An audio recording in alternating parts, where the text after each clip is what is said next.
Good morning. And for those of you guys who are probably watching this late in the PM, this is Kazdan Azan with Kraz Productions, joined by Ian Weeks. Currently for me, it is 5:30 a.m. Not a sunlight in sight. Um, so just to show you how dedicated I am to this, Ian, how are you doing today? I'm very well. Yeah, there's plenty of sunshine where I am right now, just outside of London in the UK. So Well, it's all good. you know how it is, man. As vampires, we go to bed at like 6 a.m. So I remember those days. Yeah. So, in Atari news, they just recently dropped the Atari 50, literally a couple hours ago. I think about 3 a.m. is when it hit the storefront. I just picked it up. Have you picked it up yet? No, I've not had a chance yet. Yeah, looking forward to it. Yeah. So, Hopefully, sometime this week I'll get around to it. Yeah. I know everybody's been chomping at the bit, and it's the daily question on the Discord servers: when's it going to be released? When's it going to be released? mhm. And of course, it's been around. It's been available on Xbox and Switch and the other platforms, but it obviously would be nice to get it on a native Atari console. So here Exactly. we are. Yeah. So, speaking of new games, you recently released a demo reel of the prototype for Cubics, one of your new games that's supposed to be coming out on the VCS. What can you tell us about that right now? Okay, so this is going to be another single player or local two couch co-op player game. And if you've seen the previous videos and any of my other games, you'll know I tend to like simple objects, and this is another cube kind of thing. Nothing like Pedra, absolutely nothing like Pedra. It's not so much really a puzzle game, as in you've got to figure out how to unlock things by picking things up and this. It's not really like that. It's more of a bit. It can be quite of a fast-paced kind of arcade game, I guess, in a way. Um, it's going to be. I'm still not quite 100% sure exactly the final destination of the game, but as it stands at the moment, it's fairly simple and straightforward. You're going to have a gigantic playing field, which is made up of a series of cubes Mhm. or blocks. And what you need to do is within a certain time frame. It's not really time frame, I guess. What you need to do is remove a certain portion of that playing field before the bad guy, if you like, I haven't come up with a name for it yet, does the same. So it's kind of a competition between you and the computer player to remove a certain amount of items from the playing field before one or the other reaches their threshold level. So you as a player have to remove, for example, 70% of what's there. The computer player has to remove 30%, and whoever gets there first wins the level. So and there's going to be various flavors of bad guy on this that can do various different things that are all out to get you, as it were. And it's up to you to use your skill to sort of circumvent this other computer player. And there's various power-ups that you'll be able to get along the way that enhance your character to make this a little bit easier. So, So yeah. so definitely a thinking man's game. Well, possibly. Not so much as Pedro, I guess, but there's going to be an element of possibly, I say strategy, but really it's a case of just get out the way of the computer player and just do what you need to do I, I as noticed quickly as possible. I noticed in the demo that it looks almost kind of like a Rubik's cube, where like everything's rotating around and everything. Um, will there be different variations of difficulty, or will this be like a set path for the player? Or Yeah. There's going to be different flavors of that. Yes, you're absolutely right. It looks a bit like a Rubik's cube in that sense. I've toyed with different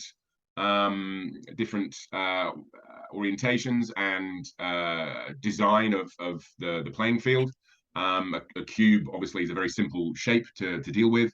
There might be different kind of how sort of visual elements of how this all gets put together.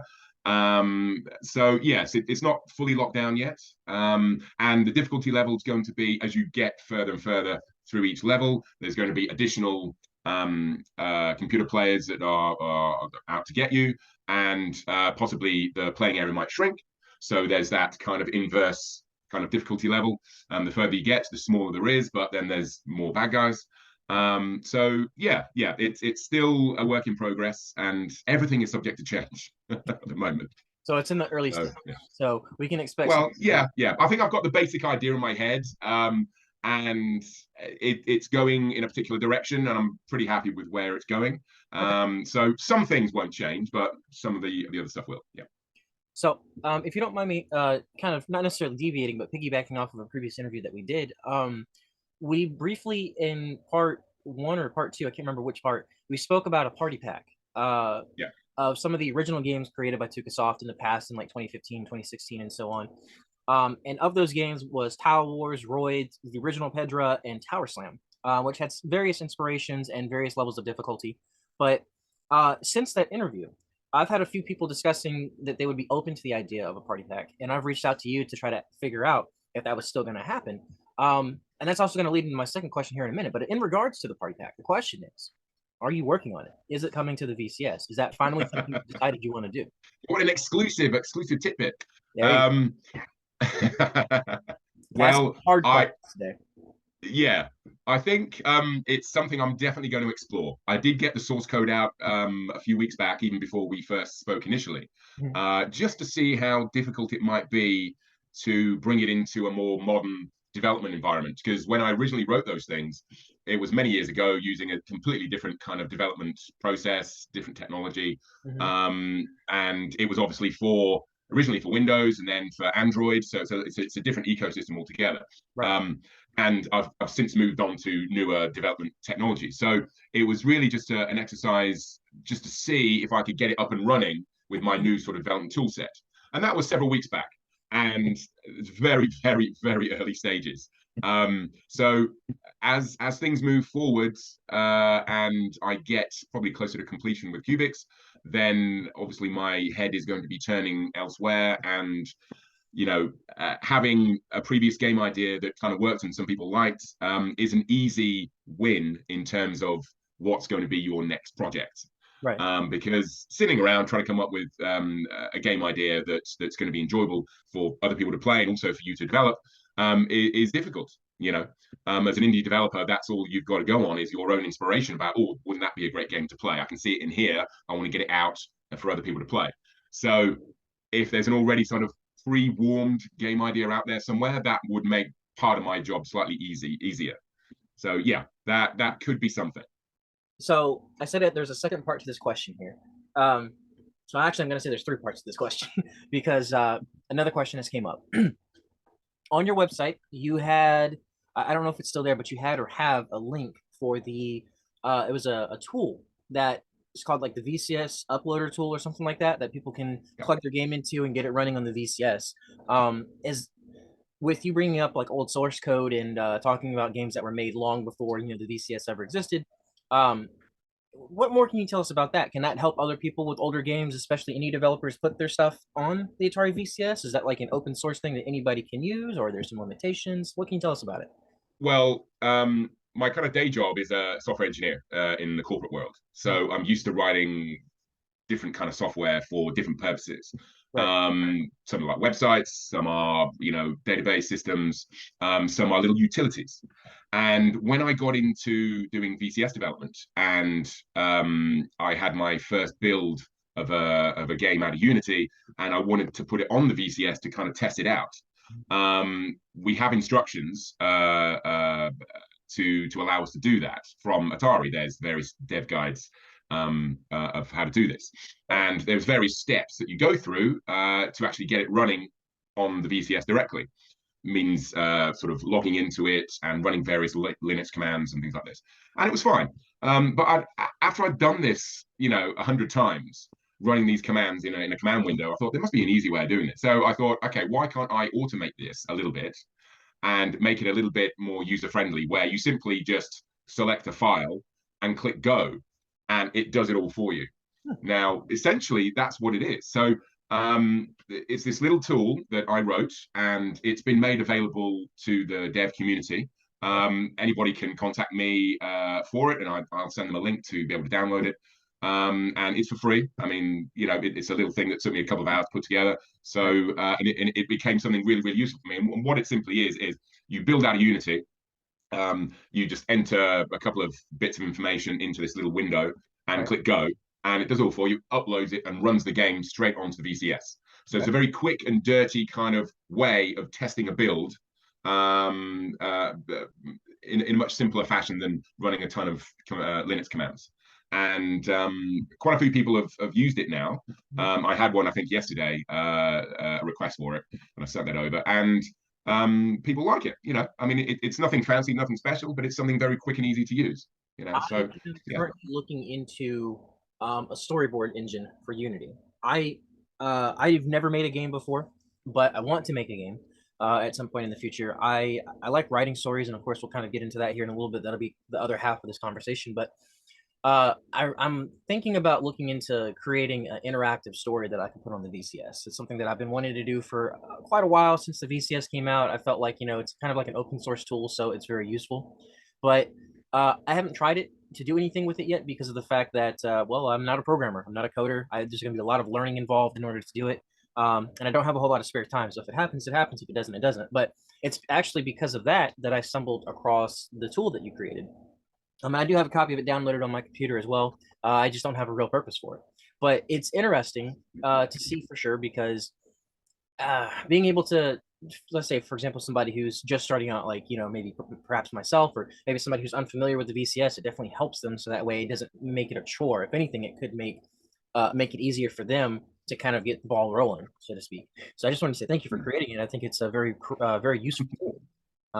Yeah, I mean, a lot of the other devs more experienced than me, they have their own kind of pipeline as to how they get their games from whatever development system they're using, be it Windows or something else, onto the VCS themselves. But for maybe indie developers or sort of homebrew guys, it's just a really quick, simple way of just doing a build, get on VCS, does it work, plug it in, off you go. And it takes a couple of minutes to get from your development system onto VCS. And it just kind of works. So it really was for me. And I thought, well, if I can get any use out of this, maybe some other people might get some useful benefit from it. So that's why I kind of put it out there, and anybody can use it for free. So there you go. So moving into the following question, there has been a few comments that have been sent my way since our previous interview, and there are a few people who actually like your general style of development, myself included. And so one of those questions was, somebody asked if you would be interested in making a top-down space shooter, kind of like Raiden or 1942. Is that something that could possibly be on the table if requested by more people? I remember 1942 being one of those arcade games I spent huge amounts of money on back in the day in the arcades. I love 1942 and its ilk as well. And there's so many of that genre that, again, like as we said before, I'm a guy who loves shoot 'em ups. It's as simple Right. as that. So I love all that kind of thing. Yeah, I have had over the years, I've had a go at coming up with a top-down kind of shooter. It's never progressed to anything more than just sort of a prototype demo kind of thing. And it's a sort of mix of lots of different games that I loved growing up, from the computer games of the 80s through the arcade games of the 80s and 90s and everything that followed since. And there are a few games already out there that have a lot of the ideas that I had for that. So things like Gun Tech and things like that. Basically, anything that Project Orbit as well, which the community knows about, that Tony Barnes is doing. Again, various things. So these things, there's a lot of common elements to shoot 'em ups, and like I said, I had ideas about that in the past. I've not revisited anything since, but certainly a sort of a top-down on rails shooter would be a very nice challenge for me to put together. Right. Because that's how I approach these things, as an interesting intellectual mental exercise. And how could I do that? And as we talked before. So yeah, it would be something I'd be interested in doing, absolutely. And it's just a question of, well, coming up with something, I guess.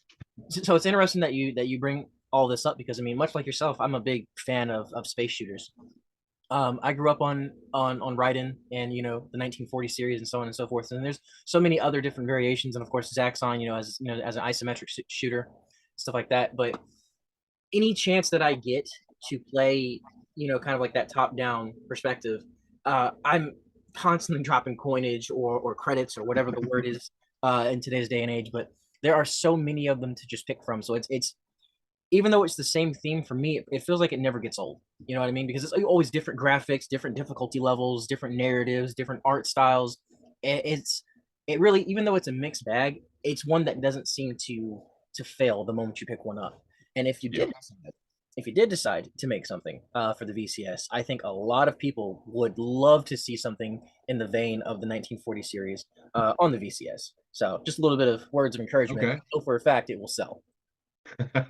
I guess there's not really anything like that at the moment out there on the VCS, is there? No, there's not. So, It's an untapped market. Same thing about first person shooters. Wink, wink. But I let me just write digress. that down. Hang on. Yeah, yeah. Okay. So, Yeah. all right. So, moving forward, as of this interview, what can people look out for with Dukasoft? Well, Cubics is coming along. That will hopefully be out in, well, the next few months. I mean, it depends on, work and other things. So yeah, that's coming along. The party pack, maybe that could be the next thing. And oh, hey, maybe how about a top-down shooter? I don't know. Uh, we'll have to see. And maybe after that, a variation of Doom or something like this. Who knows? First-person shooter. Who knows? There you go. That is something I've never actually had an inkling or even a go at. But that could be something to try.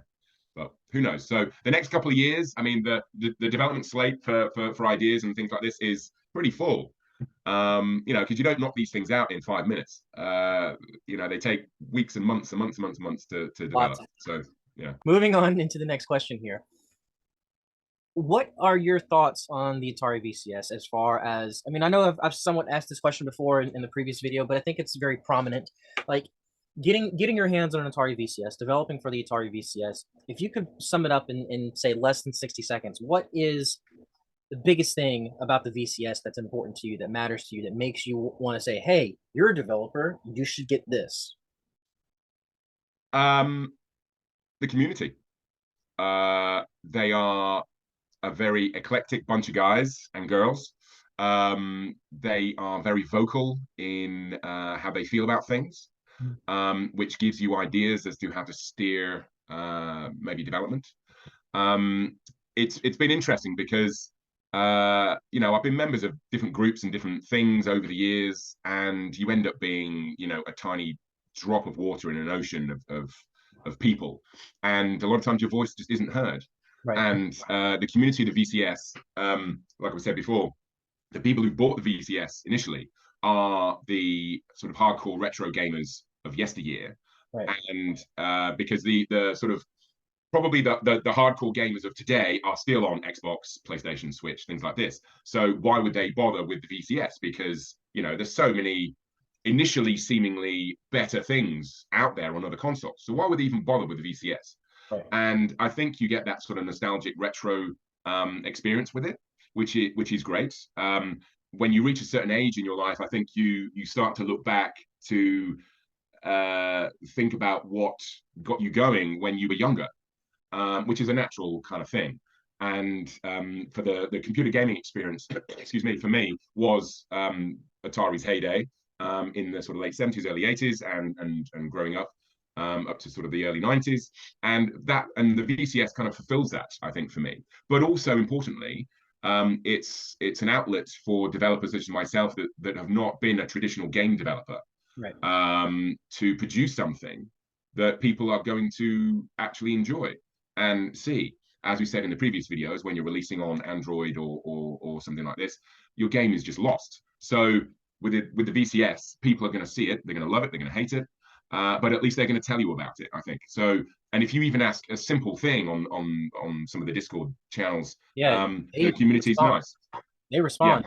Like, I mean, it's like you said, I've never seen a community that was so vocal about the developers. I mean, there's a lot of the people who are developing for the VCS, yourself included, right now. Like that, you can drop a video in a comment somewhere, and people are going to flood to that comment, like, "Ooh, okay, well, what about this? Or what about that? Or hey, when is yeah, this? When is that?" yeah, You yeah. know, and so that's definitely a very valid point. I mean, especially if you're in the Discord, because the Discord, I mean, even like literally 8 hours ago, I left for an hour. I came back. There was 130 messages from multiple people that I had to skim through. I was like, oh my God, I missed everything. Like, Yeah, yeah, very yeah. vocal. So shout out to You the put Atari. something in the general, and literally within 5 seconds, it's gone. You know, Exactly. it depends on the day, of course, and the time. But yeah, yeah, mostly US time. That's when it's really active. Right. So yeah, yeah. But yeah, for me, it's a very it makes you a very visible person in the community, and I think it's a nice thing to get feedback from people, and also just putting ideas out there, and just to see what people think, and what we're doing is going to get seen and get played. Right. Because at the end of the day, you spend a long time making these things, and then you release it, and then people don't bother downloading it or buying it or anything. Then you just wasted 6 months of your life, kind of thing. So it's Yeah. nice to get people playing it. You definitely want to be able to have that feedback from the community and know that your work wasn't wasted. Yeah, I've yeah. heard from a lot of people that they don't feel that way when it comes to the VCS. So hopefully more people kind of hop on that bandwagon, continue to support it. But I don't want to run out of time. So I want to kind of lead into the next part of this interview here. And it's something we've been talking about before over the last week or so since the interview dropped. If anyone's been to my channel before, they already know that I do. I write stories. I'm going to college for cinematography because I really want to make movies and stuff. But I also understand that you too have some history in making movies and VFX and stuff. So piggybacking off of the storyboard idea that I wanted to do for the Atari VCS, um, what is something that you can tell us about the history of you as a videographer, cinematographer, special effects artist, and so on? How long you got? I, Yeah, well, I got all day if you need it.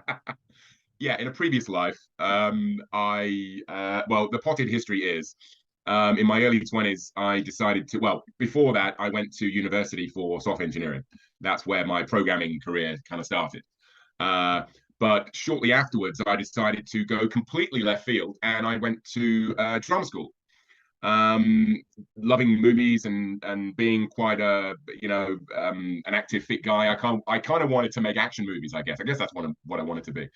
And I guess maybe that also comes from the fact that I used to like shoot 'em up video games. There's kind of a correlation there, maybe Right. blowing things up and exploding, right? Action movie actor. Anyway, so I went to drama school and I came out of there. Then, like yourself, um, I wanted to make movies. And part of the whole discussion with myself and my friends at the time that went through drama school was the whole idea of getting into the industry. And we were all going out doing auditions and things like this in New York. And it was constant rejection and constantly not finding any work or can't get an agent or what have you. So the idea was, well, why don't we just make our own movie? You know? So how do you do that? Come up with an idea, come up with a little script, get a camera, go and shoot it, get some video editing software, and just try and put it together. And the first movies I did were absolutely atrocious. And you do another one, you do another one, you do another one, and they just slowly get a little bit better, a little bit better, and a little bit more interesting to watch. And the acting is not quite so wooden, and it's not quite so fake. And like a lot of things I've discussed with the programming element or game development, is I learned a lot of this stuff off my own back. So I kind of learned how to. I mean, you take courses, of course. So I took a lot of courses in New York for things like cinematography, script writing, camera work, lighting, editing, and then you just go off and just make your own thing to kind of back up the theory. So I had a computer, I got hold of some editing software, and you just kind of learn how to edit. But it's Right. not just a simple case of compiling the separate shots. You've got to learn how they blend and how to cut and when to cut, Right. and It when really to not comes down, cut. it really comes down to that finest millisecond. I mean, Yeah, yeah. so I've been doing acting for I want to say about 5 years now, and I mean I have an IMDb profile and stuff, and I've done a few other things, and I've worked on my own independent projects. I even have a demo reel. So this is I've something seen that it. you have. Oh, thanks. Yeah. So this is something that I definitely want to kind of go full long into, and I don't think that my opinions on that are going to change. I have multiple film projects that I'm working on. I'm working on an original series and two fan films. And once I finish up college here, because I have a couple more semesters to go to get my graphics design certificate, and then I'm done with college. The goal is to actually start doing like casting calls and stuff like that, and I don't know, whatever comes in the future, but ultimately throwing myself out there and hopefully getting noticed. And that kind of piggybacks off of you have to have all these agents and stuff that you were talking about. It's a very competitive field if you're unfamiliar with it, right? having that exposure through college and through some of the small independent projects that I've been a part of, it definitely gives you a sense of humbledness because you realize even though you have these talents, your talents may not be what the other person's looking for, right? Yeah, So, yeah. one, don't get discouraged. Two, continue to do what you love doing when it comes to this stuff. And three, when you make it, don't get big headed about it. Because somebody will chop you down to bring you back down Yes. to earth. Yes, Yes, I absolutely. cannot, Yeah. and not naming any names, I cannot tell you how many prima donnas I have met. And they weren't even great, but that's not they weren't I shouldn't say that.